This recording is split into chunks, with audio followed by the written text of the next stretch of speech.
Nagdagat na naman nga kami at panibagong beach na naman ang napuntahan namin. Bago nga magsimula ang araw ko ay magliligpit muna ako ng pinaghigaan namin. Maliligo kasi kami ngayong araw ng dagat. Kaya bago ang lahat ay magliligpit at maglilinis muna ako ng pinaghigaan namin. Ayoko kasing aalis na kami ay makalat pa yung pinaghigaan namin. Kahit may batang paulit-ulit talagang nagkakalat dito.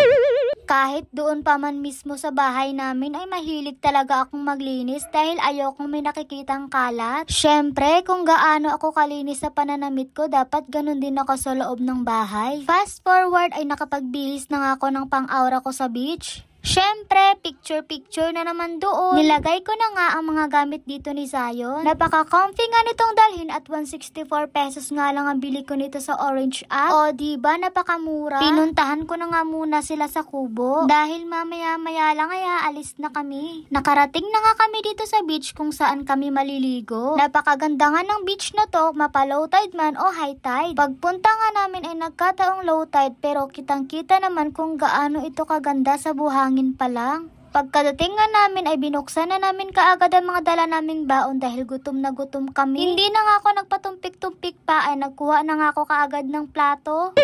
Dahil sobrang gutom na ako. Masarap din kasing kumain sa dagat at nakakagana pa. Wala nga kaming baon na tuyom ngayon dahil hindi muna kami nagpakuha sa kanila. Wala kasi yung laman kapag walang buwan. Malayo din kasi ang kinukuhanan nila ng tuyom, baka masayang lang ang effort nila kapag walang laman. Kapag kumuha din kasi sila at baka hindi na naman makain ng mga iba pa naming ulam. Sa sobra kong ang gutom ay hanggang ngayon na hindi pa ako natatapos kumuha ng pagkain.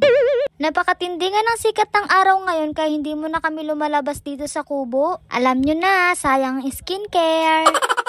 Kanina pa nga ako kumukuha ng ulam dito hanggang ngayon hindi pa rin ako natatapos.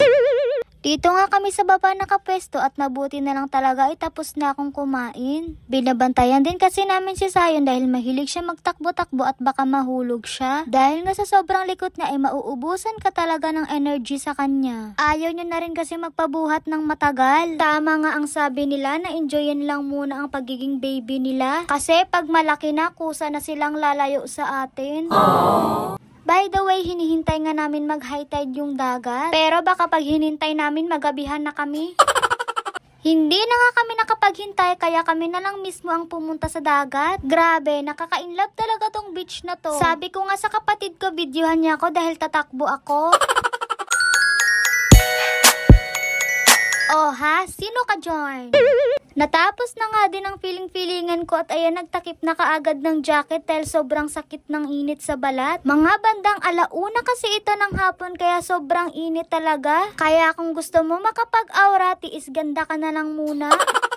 Bumalik nga kami sa dagat at sinama ko na si Zion. Malapit na kasi kaming umuwi kaya pinaligo ko na siya. Sinisilungan ko nga lang siya sa anino ko para hindi siya mainitan. Bilib lang talaga ako kay Zion kasi hindi siya natatakot sa dagat. Gustong-gusto niya kasi talagang maligo sa dagat. Kahit nga doon sa amin sa Capiz ay hindi siya natatakot pag naliligo kami ng dagat. Tumatakbo pa nga siya papunta sa dagat kahit napakalalim na. Ang bilis-bilis niya pa naman tumakbo at hindi siya naglalakad. Kaya talagang dapat nakatuto kami sa pagbabantay sa kanya kasi malingat lang kami ay tumakbo na siya. Siguro kung mayaya pa to si Zion ay nako, susuko talaga sa kanya.